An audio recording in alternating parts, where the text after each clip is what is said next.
I'm Sarah. I'm Lucinda. Welcome back to another color class, and today's color class is a Hues and Hacks, and we are kind of going to be going over the do's and don'ts of getting your hair colored and a few tricks as well. So we are diving straight into a whole color correction.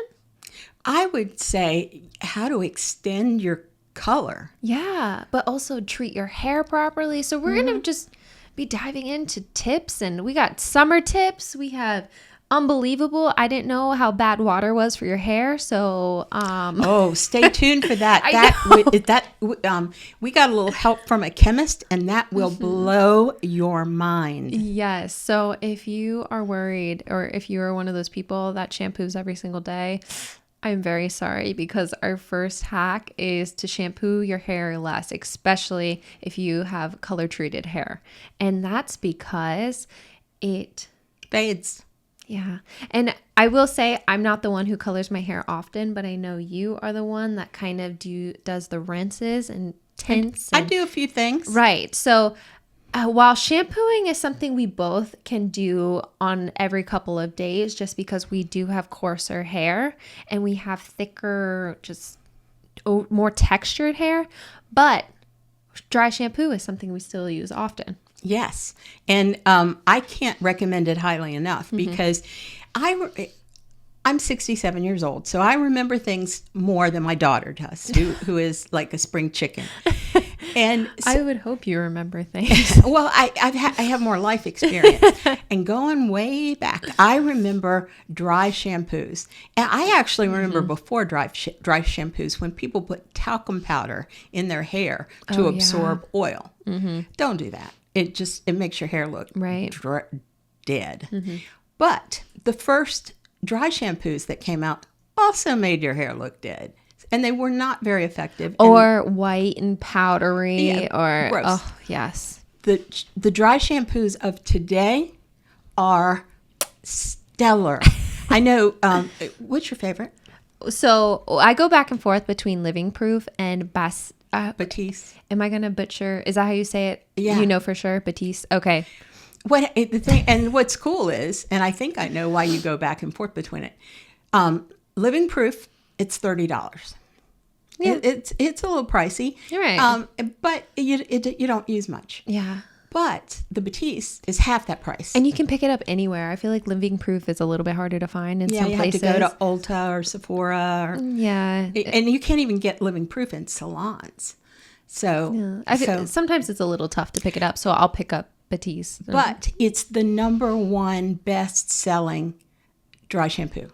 Living Proof. It's right. I guess we'll put links so you guys, if you want to try it. I said best-selling.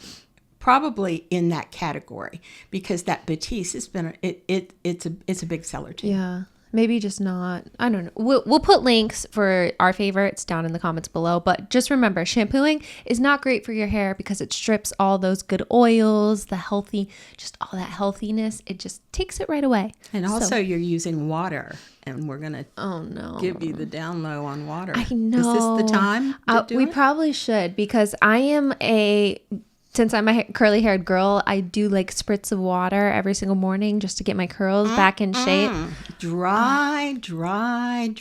And what am I going to do?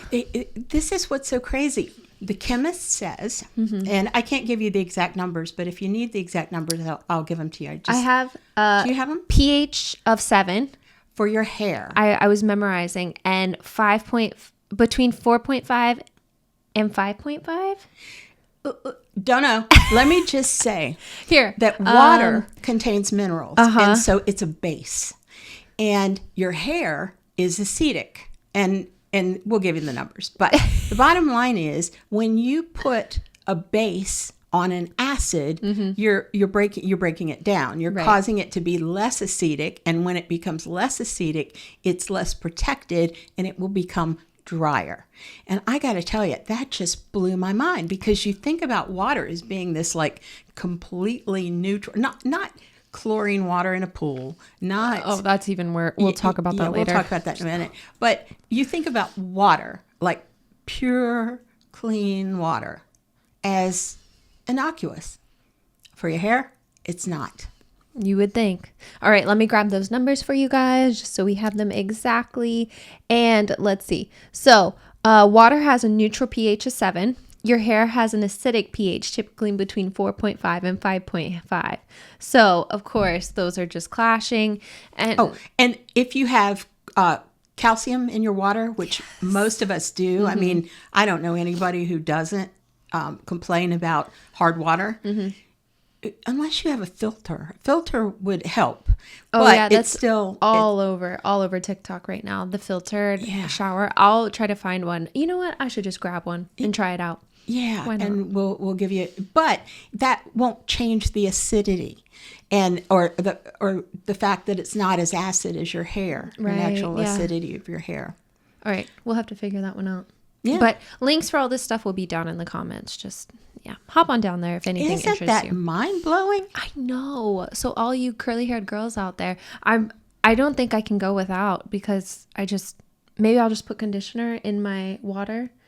You know, the spritz bottle that I do. Well, there's leave-in conditioner. You could maybe mix it. That's what I'm thinking. Like mix conditioner and the water together and spritz it on that way. Or there's curl activator. We should look at the pH of curl activator. They have spray-on curl activator. Yeah. In fact, I think I have one downstairs. We'll test it. There you go. But bottom line, be careful. Yeah, just don't overuse the water. Don't over shampoo. There you go. All right. Summertime. It's coming. It's almost here. Time. Yes. But we have bad news. I feel like we're just full of bad news. I know. Today. I feel like we're just throwing every bit of bad news you could possibly have at you. So here we go. But I'm going to give you my own personal tip at the end of this, and it's going to blow your mind. Coming from somebody who does like exercises in the pool. So it's actually really good. I was shocked and I was like mind blown. So swimming, not great for your hair. Salt water, not great for your hair. Chlorine, not great for your hair. So it's a bleaching agent. Think about what happens when you spill Clorox on your jeans. Well, any bit of water that you are going into is not great for your hair. True. So, of course, our recommendation is going to be either to put it up in a cap or don't get it wet. Now, here's where my tip comes in. So, I was swimming every single day. I kind of got off of that, so I need to get back on it. Maybe you guys can help me with my accountability. But the bottom line is I started using a cap. But I would put conditioner on my hair under the cap, deep conditioner. So whenever I deep conditioned, I made sure it was at the pool. Now, that sounds okay, 2-in-1, great. But the heat of my body from exercise and just generally leaving it on longer, yet not, it wouldn't dry out. It just stayed there and seeped in and seeped. The best results I ever got was when I was swimming regularly and deep conditioning under my swim cap. Girls, you will not believe it. That is so genius. Like, mind blown. Now, another thing that you were talking about is if you are getting your hair or you just didn't bring your swim cap, you're going swimming. Oh, yeah. What can you do? Wet it with like a bottle of water instead. Bottled water. So your hair absorbs that instead of absorbing, the chlorine or the salt water. And so just to go off topic for a second, I don't know if any of you guys ever paint or have painted. I know it's another art hack. But you're always, just like they tell you, if you've got a really good brush, make sure, or a bad brush, doesn't matter. Yeah. Make sure you wet that brush before you touch the paint with it. Same general principle. And hair, brushes are made sometimes out of hair. The principle is the hair shaft in inside the ferrule of the brush, in the bristles, will soak up the water, and then it will repel any further water. And the same is true of your hair. If you wet it with bottled water before you go into the water, I know it sounds crazy, but the same is true. It will repel the bad stuff. There you go. Now, I just popped into my head. Was your swim cap in your season? It was. Really? Yes, it was a colored swim cap. Okay, how cute. All right. It was cute. It was teal. Well, like a pale teal. Oh, okay. Well, then that makes it all better. So swim caps in your season too. Another hack. All right. Yes, if you're worried about how you look in a swim cap, don't be. It's necessary. My first thought was, man, I don't think I can pull. I got a weird shaped head. And I got to tell you something else. Did you know that swim caps sometimes come with pockets that you can put your music into if you have an iPod? An iPod. Wow. That's Okay. It goes back in the day, but I have one. There's no way. Oh, inside the swim cap. I was like, iPods were not waterproof, but Yeah. gotcha. A pocket. Okay, I get it now. I say iPod. Maybe these days there's some other something. Now you can just bring your watch in. So. Well, or maybe if you don't want to get your watch in the water, you put it in the pocket up there. But the bottom line is it still keeps you close enough to your iPhone so that the wireless works and it stays completely dry. I'm going to be honest. I count every bit of steps. There's no way I'm doing an exercise without counting it. So. Well, there you go. All right. Next up, avoiding hot water. There's nothing better than just like a hot shower or a hot bath. I probably shouldn't be saying this because you need to avoid it. Yeah. And the absolute worst is they say to use cool water or lukewarm. Yeah, Don't. And that. What kind of shower is that? Well, awful. I know. And off topic again here, please. What about those people that go ice swimming at a particular time of year? Is that not the craziest thing? They probably have the best hair. The best hair ever. I know. That just popped into my head. But the bottom line is the hair has something they call a cuticle, but it's not like the cuticles we know. It's like fish scales, imagine. And if you look at your hair shaft under a microscope, it's scaly. Yeah, it's got little like shingles on a house. Well, what happens is the hot water makes those things pop out. And they stay popped out. We know what happens. Yeah. Humidity does the same thing. So, I look like a Pomeranian when, I wash my hair hot water and just leave it. It's like poof. And so that's because your cuticle, what you want is to keep it nice and flat. Oh, yeah. And so cool water, however you do it. I mean, even if you have to, I don't like it on my body.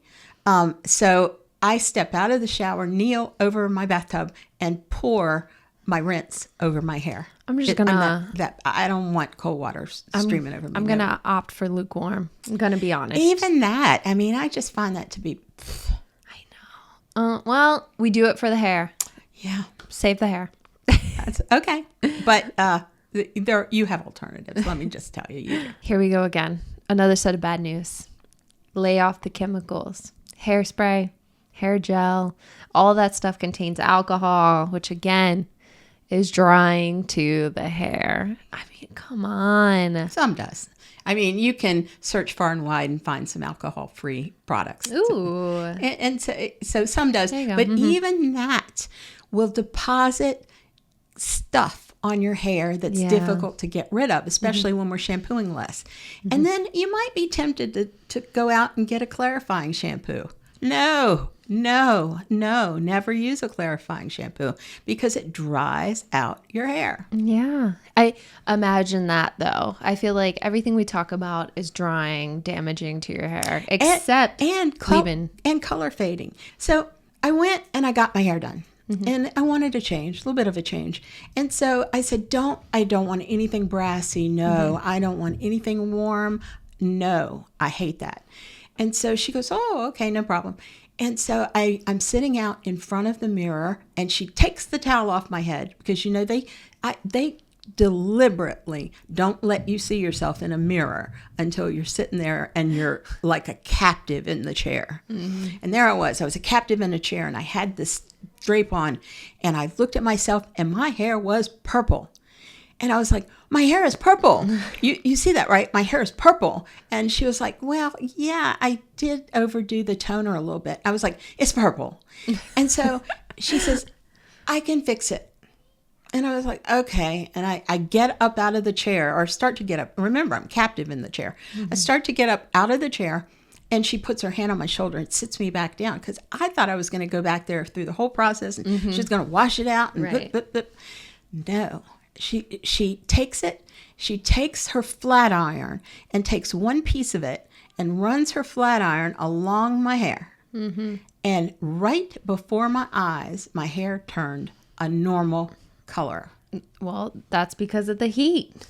Thank you. Mm-hmm. It was absolutely, and you probably remember when I did this, mm-hmm. and it was like amazing. Right. And so she did it all over my whole head.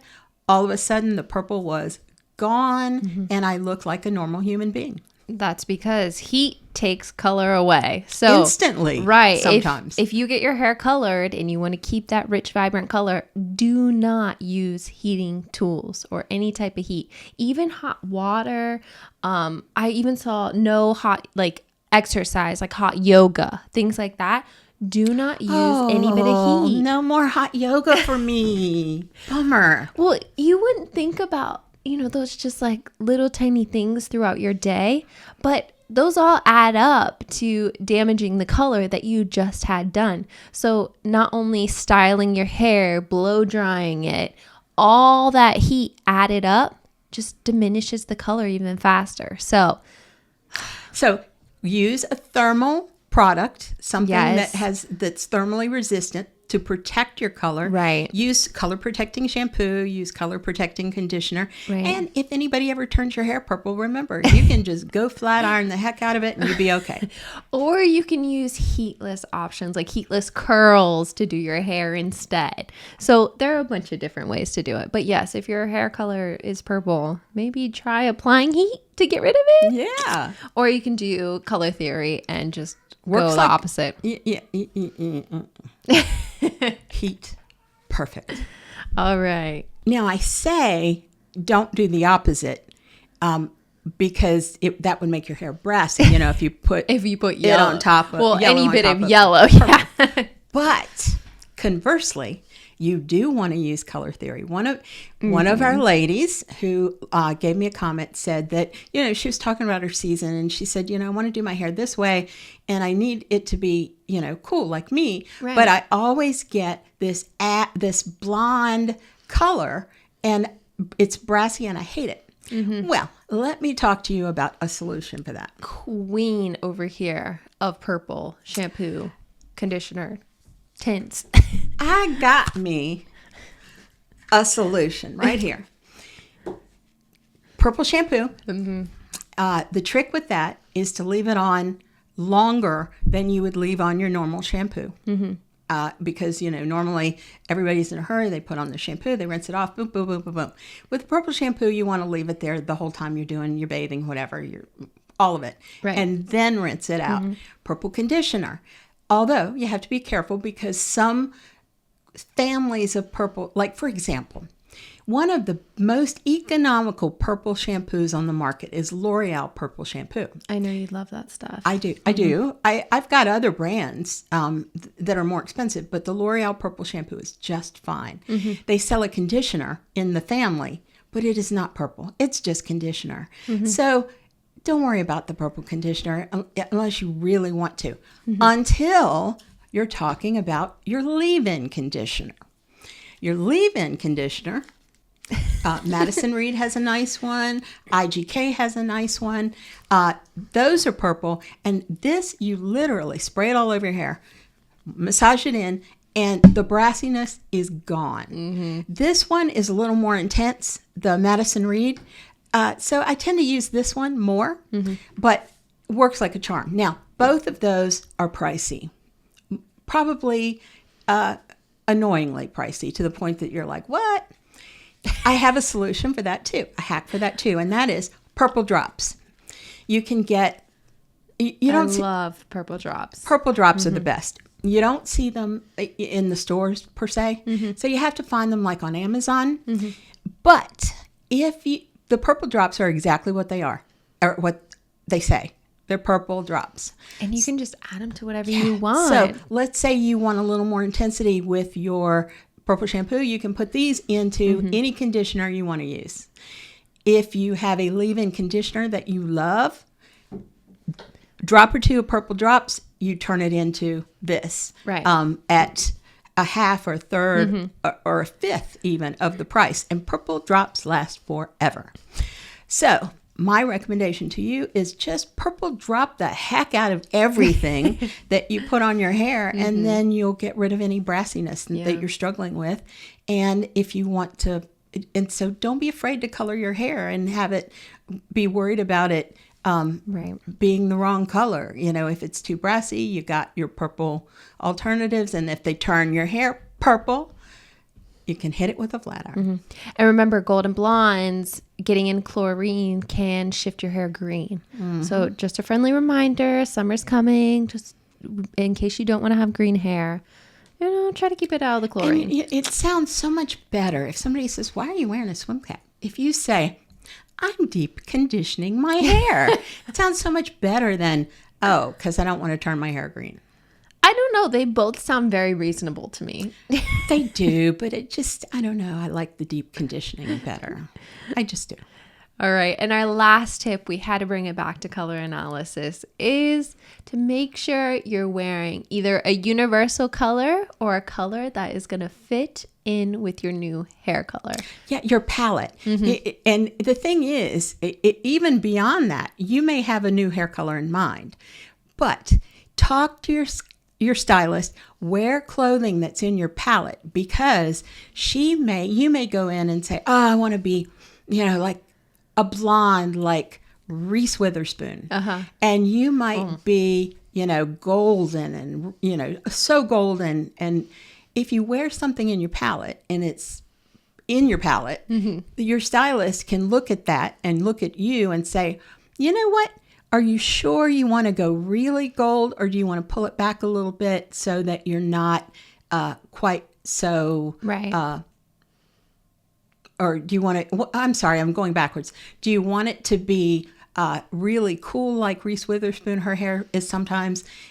Maybe we could add a little bit of warmth to it, and it would be more suitable. So just make sure you're dressing for whatever your season is going to be, or you can always wear a neutral color or a universal color. I'll make sure to add universal colors video right here. Up to you. And you know what? I like that universal idea better than, I take it back. I'm gonna change my position.